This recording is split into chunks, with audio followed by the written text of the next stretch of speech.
Jai Hind students, as you know, we are discussing our chapter number 19, the working of the United Nations.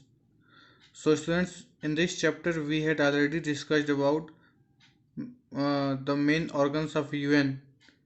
So, we have started a deep study of the main organs of UN.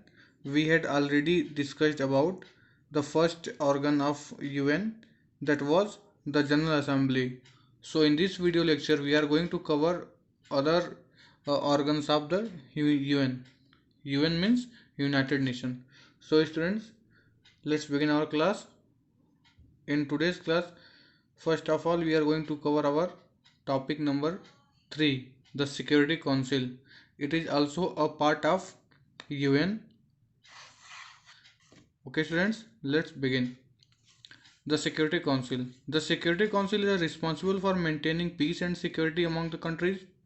तो बच्चों, security council जो United nation का ही एक organ है, एक हिस्सा है, उसका और क्या काम होता है? उसका काम ये होता है कि वो देशों के बीच, कंट्रियों के बीच में पीस और सिक्योरिटी, मतलब रक्षा और शांति व्यवस्था, डिफेंस जो होती है, रक्षा होती है, पीस शांति व्यवस्था बनाए रखे। ओके स्टूडेंट्स, आइए आगे देखते हैं। It is the most important organ of the UN, और इसको most important organ of UN कहा जाता है। अब इसको यूएन का मोस्ट इम्पॉर्टेंट ऑर्गन कहा इसलिए जाता है बच्चों, क्योंकि इसी ऑर्गन के पास जो सबसे ज़्यादा कह सकते हैं आप, कंट्रीज़ के बीच में लड़ाई झगड़ा जो हो रहा होता है उसको रोकने का पावर होता है, उस पर कंट्रोल करने का पावर इसी ऑर्गन के पास होता है, इसलिए इसको मोस्ट इम्पॉर्टेंट ऑर्गन भी कहा जाता है। It is made up of 15 members consisting of 5 permanent members. इसमें टोटल बच्चों 15 मेंबर्स होते हैं सिक्योरिटी काउंसिल के। 15 देश होते हैं, 15 देशों के लोग होते हैं, जिसमें से 5 ऐसे हैं जो हमेशा फिक्स रहते हैं, वो बदलते नहीं हैं। कौन कौन से ऐसे हैं जो परमानेंट हैं, जो बदलते नहीं हैं? ऐसे हैं फ्रांस, चाइना, रशिया, यूके और यूएसए। ये ऐसे कुछ कंट्रियां हैं जो परमानेंट मेंबर्स हैं बच्चों, ठीक है। The 10 non permanent members are elected by general assembly for term of 2 years. और जो बाकी के 10 बचते हैं, बाकी जो 10 बचते हैं वो क्या होते हैं? वो जनरल असेंबली द्वारा चुने जाते हैं 2 सालों के लिए, फिर 2 साल बाद कोई और चुना जाता है। इस तरीके से उनका रोटेशन चलता रहता है, ठीक है बच्चों। और बाकी जो 5 हैं, मतलब टोटल 15 मेंबर होते हैं, बचे कितने? बचे 5। वो 5 हैं फ्रांस, चाइना, रशिया, यूके और यूएसए। ये कभी भी चेंज नहीं होते, ये सब परमानेंट मेंबर हैं किसके? सिक्योरिटी काउंसिल के। ओके स्टूडेंट्स, आइए आगे देखते हैं। आइए आगे देखते हैं कि in the case of war the security council tries to get the fighting countries to declare cease fire. तो बच्चों, जब ऐसा होता है, दो कंट्रियों के बीच में वॉर हो जाती है, जंग छिड़ जाती है, लड़ाई होने लगती है, तब ये जो सिक्योरिटी काउंसिल ये कोशिश करता है कि किसी तरीके से इसको बंद किया जाए। It is also send peace keeping forces to the troubled areas. और साथ में जो यूएन होता है, यूएन का ये जो पार्ट है, जो ऑर्गन है सिक्योरिटी काउंसिल, वो ऐसे एरियाज में जहाँ पे बहुत ज़्यादा दिक्कत हुई है, प्रॉब्लम्स हुई है, वहाँ पे कुछ पीस कीपिंग, मतलब शांति व्यवस्था बनाए रखने वाले लोगों को फोर्सेस के रूप में भेजा जाता है। अब बच्चों, आगे हम जो देखेंगे वो होगी the economic and the social council. ये भी एक ऑर्गन है। किसका ऑर्गन है? ये भी एक मेन ऑर्गन है यूएन का। यूएन का मतलब है यूनाइटेड नेशन का। तो यूनाइटेड नेशन का जो नेक्स्ट मेन ऑर्गन है वो है the economic and social council. इसको ECOSOC भी कहते हैं, ठीक है, तो ये जानते रहिएगा। ओके स्टूडेंट, आइए आगे देखते हैं। तो ECOSOC मतलब the economic and social council helps to promote social programmes, progress and better living standards for the people.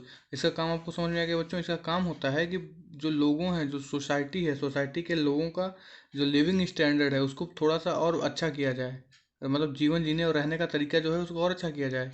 It deals with social and economic problem. और इसका काम क्या होता है? जो भी सोशल प्रॉब्लम्स है लोगों की, या जो भी इकोनॉमिक प्रॉब्लम्स हैं, उनको किस तरीके से डील किया जा सकता है, कैसे उनको बेहतर किया जा सकता है, इन सारी चीज़ों को देखना किसका काम होता है बच्चों? इकोनॉमिक और सोशल काउंसिल का। Which are looked after its 54 member country. और ये सब सिर्फ एक कंट्री के लोग नहीं करते हैं, ये करीब 54 कंट्रीज इसकी मेंबर होती हैं, और सारे मिलके इस तरीके से प्लान बनाते हैं ताकि लोगों के जीवन में जो सोशल और इकोनॉमिक प्रॉब्लम्स हैं उनको हैंडल किया जा सके। Its members are elected for a term of 3 years by the assembly. और इसके भी जो मेंबर्स होते हैं वो 3 साल के लिए चुने जाते हैं, किसके द्वारा? जनरल असेंबली के द्वारा। अब इसका काम क्या है? ये send food, clothing and other essential commodity to the poor and those affected by natural calamities. देखिए होता क्या है, जब कोई भी नेचुरल कैलमिटी हो जाती है, मतलब नेचुरल डिजास्टर हो जाता है, जैसे भूकंप आ गया या सुनामी आ गई। तो भूकंप का मतलब समझ रहे हैं आप लोग? भूकंप का मतलब क्या होता है? ठीक है, अर्थक्वेक आ गया या सुनामी आ गई, इस तरीके की जब नेचुरल डिजास्टर आ जाते हैं उस समय इसका काम होता है कि ऐसे एरियाज में जहाँ पे वो ट्रेजिडी हुई है वहाँ पे फूड सप्लाई सप्लाई करना, क्लोथ सप्लाई करना, और जो एसेंशियल कमोडिटीज़ हैं चाहे वो मेडिसिन हैं उनको सप्लाई करना। एक आपको यहाँ पिक्चर दिख सकती है जिसमें बहुत सारे लोग इन सारी ज़रूरी चीज़ों को दूसरों को सप्लाई करते हैं, आपको नज़र आ रहे होंगे बच्चों। ओके स्टूडेंट्स, आइए अब आगे देखते हैं हम लोग। और हमारा अगला ऑर्गन है यूएन का, वो है द ट्रस्टीशिप काउंसिल। क्या नाम है? The trusteeship council. The trusteeship council, this council which is no more functional. अब क्या है कि अब ये जो काउंसिल है ये इस समय कोई खास इसका फंक्शन बचा नहीं है। Looked after the regions of the world which were not independent. तो ऐसे देशों की बात, ये लोग ऐसे देशों की समस्याओं को सुलझाने की कोशिश करते थे। ट्रस्टी काउंसिल है जो लोग इंडिपेंडेंट नहीं थे, जो मतलब आज़ाद देश नहीं थे। जैसे हमारा देश पहले आज़ाद नहीं था, वो अंग्रेज़ों के कब्जे में था, ब्रिटिशर्स के कंट्रोल में हुआ करता था। वैसे ही बहुत सारे आज भी ऐसी कंट्रियां हैं जो किसी दूसरे देश के कंट्रोल में हैं, जो किसी दूसरे कंट्री के कंट्रोल में हैं। तो ऐसे कंट्रीज में जो भी प्रॉब्लम उनको सॉर्ट आउट करने का जो काम होता था वो होता था द ट्रस्टीशिप काउंसिल का बच्चों। Earlier there were 11 such regions but now they have become independent and have joined the UN. अब हुआ क्या है, क्यों ट्रस्टीशिप काउंसिल का काम बहुत कम हो गया है, या आप कह सकते हैं पहले की तुलना में ख़त्म जैसा हो गया है? वो इसलिए हुआ है, इसका काम क्या था, जो आज़ाद क्षेत्र नहीं है, जो जो इंडिपेंडेंट रीजन नहीं है वर्ल्ड के, उनको उनकी प्रॉब्लम्स को सॉर्ट आउट करना। अब हुआ ये है कि पहले ऐसे 11 रीजन थे जो इंडिपेंडेंट नहीं थे, लेकिन हुआ क्या है कि ये सारे क्या हो गए हैं? इंडिपेंडेंट। और इंडिपेंडेंट हो गए हैं तो इन्होंने भी इंडिपेंडेंटली यूएन को डायरेक्ट ज्वाइन कर लिया है, इसलिए उनको ट्रस्टीशिप काउंसिल की मदद की ज़रूरत नहीं रह गई बच्चों। ओके स्टूडेंट्स, तो आज हमने 3 ऑर्गन्स को डिस्कस किया, security council, economic and social council और ट्रस्टीशिप काउंसिल। मुझे उम्मीद है कि आपको इसमें सारा कुछ समझ में आया होगा। अगर आपको कुछ नहीं समझ में आया तो आप इस वीडियो के नीचे या आप व्हाट्सएप लिंक पे भी इसके रिलेटेड क्वेश्चन को पूछ सकते हैं। Thank you for watching this video.